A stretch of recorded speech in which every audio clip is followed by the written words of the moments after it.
सुखू सरकार के मंत्री ने अपना कार्यभार संभाल लिया।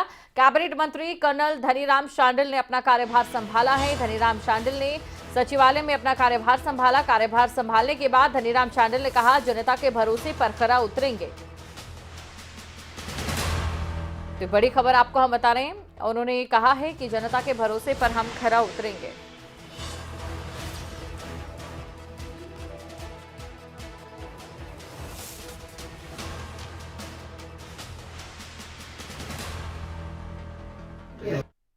श्री सुखविंदर सिंह सुक्खू जी ने बड़ा साफ शब्दों में कहा है कि हम सत्ता परिवर्तन नहीं कि व्यवस्था परिवर्तन पे जुड़ आए हैं। व्यवस्था परिवर्तन मीन आज आप देख रहे हैं कि हमें न केवल देश की बल्कि जो खास विशेष हमारे अपने प्रदेश की आर्थिक स्थिति को संभालना होगा।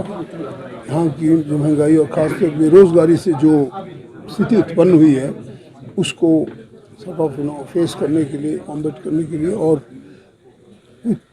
ऐसी स्थायी नीतियां बनाने का जिससे हमारे बेरोजगार युवाओं को काम मिले, हम रिसोर्स मोबिलाइजेशन कर सकें, हम अपनी अधोसंरचना का विस्तार करें, सुधार करें और उसे अंतर्राष्ट्रीय स्तर पर लाकर एक हमारे जो पर्यटन है विशेषकर इसको एक अच्छी इंडस्ट्री के रूप में आगे बढ़ाएं ताकि हमारे बेरोजगार युवाओं को काम मिले।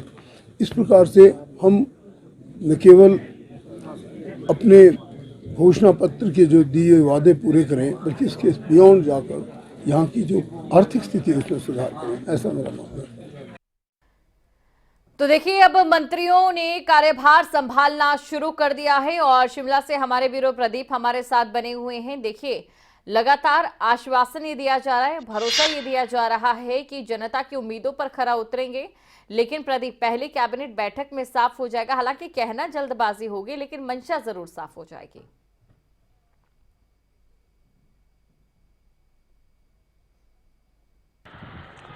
बिल्कुल, देखिए अब क्योंकि लगातार मंत्री कार्यभार अपना जो पदभार है वो संभाल रहे हैं राज्य सचिवालय में।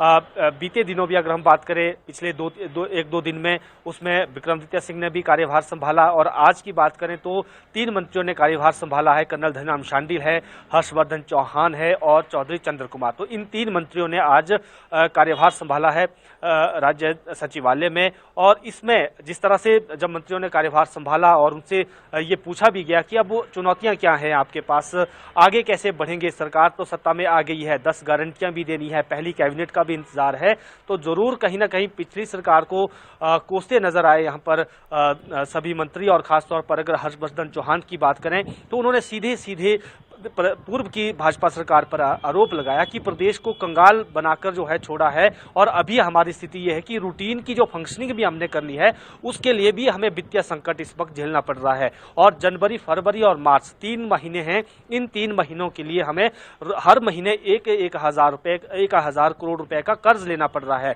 लेने की स्थिति नौबत आई है। तो ये कहीं ना कहीं अब हम कह सकते हैं कि कर्ज पर अब नई तरह से पॉलिटिक्स शुरू होगी और जिस तरह से प्रदेश की जो वित्तीय हालात है उसको लेकर अब राजनीति शुरू हो चुकी है। और वर्तमान सरकार ये बार बार कह रही है कि पूर्व सरकार ने खाली खजाना हमारे पास छोड़ा हुआ है।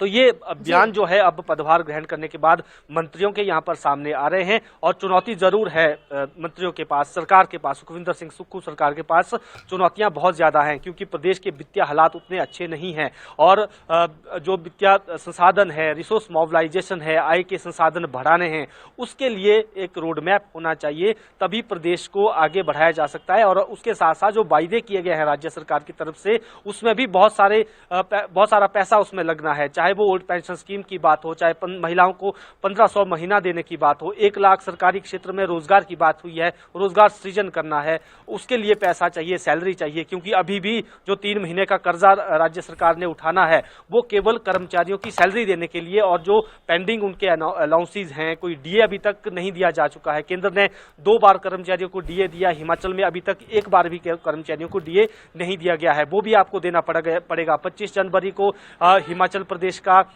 पूर्ण राज्यत्व दिवस है, उस दिन बड़ी घोषणाएं की जाती है। अमूमन डीए की घोषणाएं बिल्कुल। होती हैं, कर्मचारियों से जुड़े मुद्दों को लेकर घोषणाएं होती हैं, बाकी भी चीजें होती है। तो आपके पास पैसा कहां से आएगा? बिजली 300 और यूनिट इसीलिए बिजली की बिल्कुल बात हुई प्रदीप, है। जो कर्ज लेने की सीमा है उसे बढ़ा दिया गया है। हालांकि जब यही सीमा बढ़ाने की बात बीजेपी कर रही थी तो बीजेपी को निशाने पर जरूर लिया गया। कुल मिलाकर सियासत के ये 5 साल कांग्रेस के पास, देखना होगा क्या कुछ आगे रहता है। बहुत बहुत शुक्रिया तमाम जानकारी को दर्शकों तक पहुंचाने के लिए।